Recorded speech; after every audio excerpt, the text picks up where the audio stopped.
And a surprise to nobody, Donald Trump is talking about serving a third term. My God.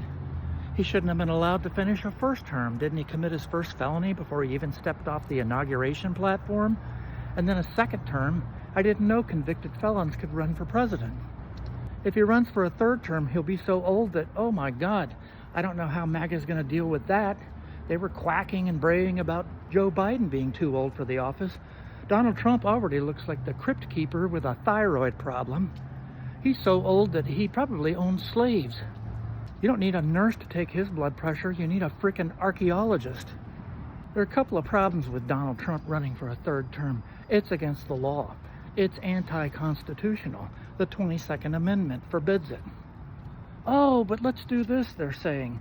Let's let J.D. Vance run for president and Donald Trump can be his vice president. And then on Inauguration Day, J.D. Vance can resign and Donald Trump will be president. Well, there's a little thing called the 12th Amendment that prevents that from happening. So you can forget about that unless you guys just totally reject the Constitution altogether.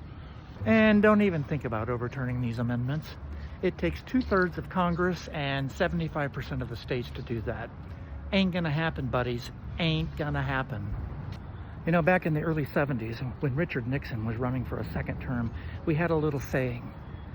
Richard Nixon in 72, don't change dicks in the middle of a screw. I can't think of a limerick for Donald Trump, but I'll come up with something.